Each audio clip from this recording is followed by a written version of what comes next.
I Am That, Talks with Sri Nisargadatta Maharaj. Chapter 32, Life is the Supreme Guru.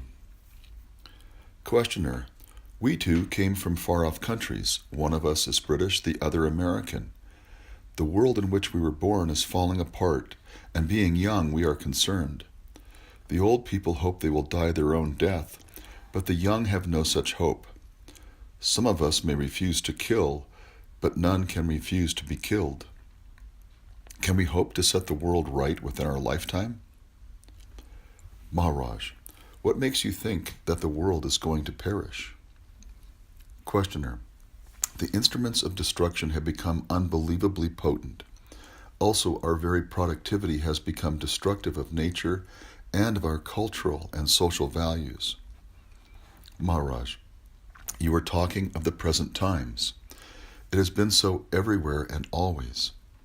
But the distressing situation may be temporary and local. Once over, it will be forgotten.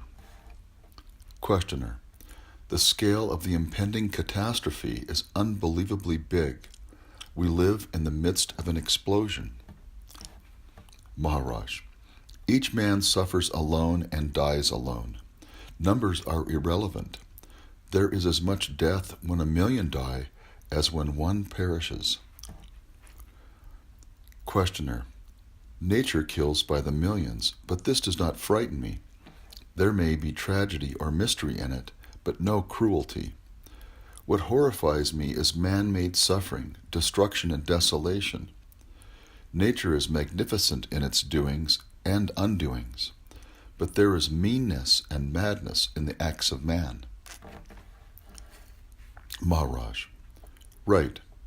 So it is not suffering and death that are your problem, but the meanness and madness at their root. Is not meanness also a form of madness? And is not madness the misuse of the mind? Humanity's problem lies in the misuse of the mind only. All the treasures of nature and spirit are open to man who will use his mind rightly. Questioner: What is the right use of mind? Maharaj: Fear and greed cause the misuse of the mind. The right use of the mind is in the service of love, of life, of truth, of beauty. Questioner: Easier said than done. Love of truth, of man, goodwill, what luxury! We need plenty of it to set the world right, but who will provide? Maharaj: You can spend an eternity looking elsewhere for truth and love, intelligence and goodwill, imploring God and man, all in vain. You must begin in yourself, with yourself. This is the inexorable law. You cannot change the image without changing the face. First realize that your world is only a reflection of yourself, and stop finding fault with the reflection. Attend to yourself, set yourself right, mentally and emotionally. The physical will follow automatically. You talk so much of reforms, economic, social, political. Leave alone the reforms and mind the reformer. What kind of world can a man create who is stupid, greedy, heartless? Questioner: If we have to wait for a change of heart, we shall have to wait indefinitely. Yours is a counsel of perfection, which is also a counsel of despair. When all are perfect, the world will be perfect. What useless truism! Maharaj: I did not say it. I only said you cannot change the world before changing yourself. I did not say before changing everybody. It is neither necessary nor possible to change others. But if you can change yourself, you will find that no other change is needed. To change the picture, you merely change the film. You do not attack the cinema screen. Questioner: How can you be so sure of yourself? How can you know that what you say is true? Maharaj: It is not of myself that I am sure. I am sure of you. All you need is to stop searching outside what can be found only within. Set your vision right before you operate. You are suffering from acute misapprehension. Clarify your mind, purify your heart, sanctify your life. This is the quickest way to a change of your world. Questioner. So many saints and mystics lived and died. They did not change my world. Maharaj. How could they? Your world is not theirs, nor is theirs yours. Questioner. Surely there is a factual world common to all. Maharaj. The world of things of energy and matter? Even if there were such a common world of things and forces, it is not the world in which we live. Ours is a world of feelings and ideas, of attractions and repulsions, of scales of values, of motives and incentives, a mental world altogether. Biologically, we need very little. Our problems are of a different order.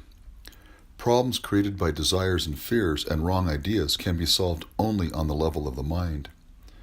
You must conquer your mind, and for this you must go beyond it. Questioner. What does it mean to go beyond the mind? Maharaj. You have gone beyond the body, haven't you?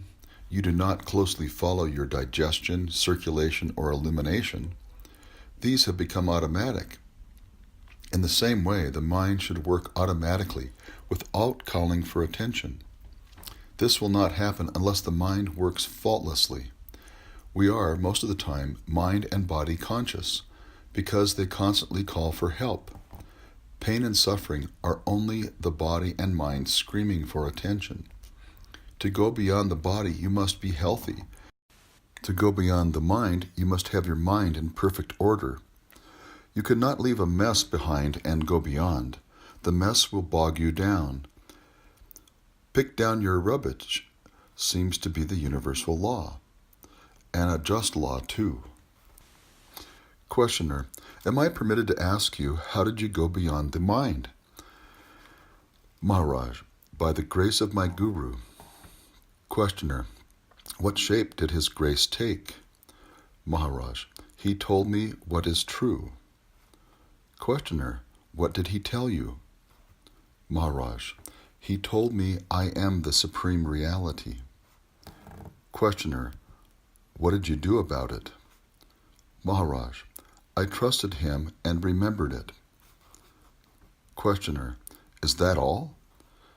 Maharaj. Yes, I remembered him. I remembered what he said. Questioner. You mean to say that this was enough? Maharaj. What more needs to be done? It was quite a lot to remember the Guru and his words. My advice to you is even less difficult than this. Just remember yourself. I am is enough to heal your mind and take you beyond. Just have some trust. I don't mislead you, why should I? Do I want anything from you? I wish you well, such is my nature. Why should I mislead you? Common sense, too, will tell you that to fulfill a desire, you must keep your mind on it. If you want to know your true nature, you must have yourself in mind all the time until the secret of your being stands revealed. Questioner.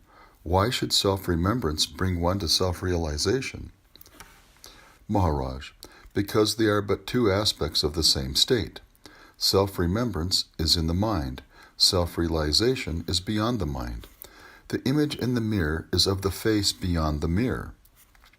Questioner. Fair enough, but what is the purpose? Maharaj. To help others, one must be beyond the need of help. Questioner. All I want is to be happy. Maharaj. Be happy to make happy. Questioner. Let others take care of themselves. Maharaj. Sir, you are not separate.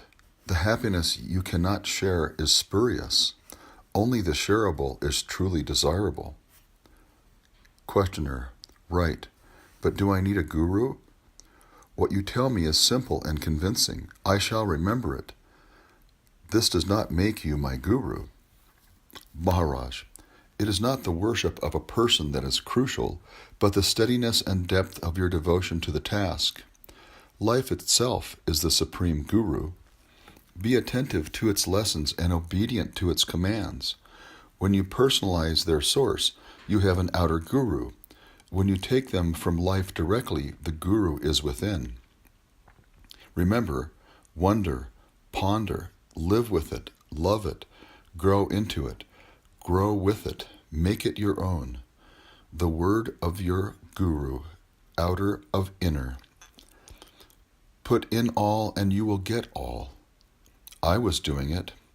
All my time I was giving to my guru and to what he told me. Questioner, I am a writer by profession. Can you give me some advice for me specifically? Maharaj, writing is both a talent and a skill. Grow in talent and develop in skill. Desire what is worth desiring and desire it well. Just like you pick your way in a crowd passing between people, so you find your way between events without missing your general direction. It is easy if you are earnest.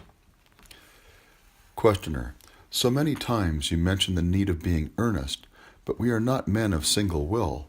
We are congeries of desires and needs, instincts and promptings. They crawl over each other, sometimes one, sometimes another dominating, but never for long. Maharaj, there are no needs, desires only. Questioner, to eat, to drink, to shelter one's body, to live? Maharaj, the desire to live is the one fundamental desire. All else depends on it. Questioner, we live because we must. Maharaj, we live because we crave sensory experience. Questioner, a thing so universal cannot be wrong. Maharaj, not wrong, of course. In its own place and time, nothing is wrong. But when you are concerned with truth, with reality, you must question everything, your very life.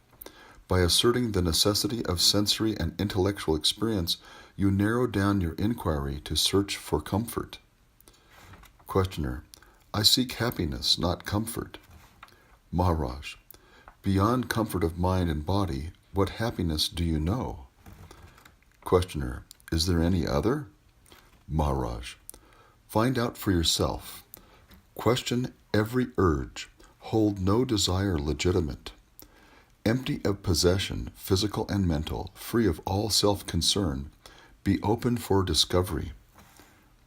Questioner, it is a part of Indian spiritual tradition that mere living in the proximity of a saint or sage is conducive to liberation and no other means are needed. Why don't you organize an ashram so that people could live near you? Maharaj, the moment I create an institution, I become its prisoner. As a matter of fact, I am available to all.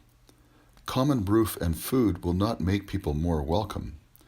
Living near does not mean breathing the same air. It means trusting and obeying, not letting the good intentions of the teacher go to waste. Have your guru always in your heart and remember his instructions. This is real abidance with the true. Physical proximity is least important. Make your entire life an expression of your faith and love for your teacher. This is real dwelling with the Guru.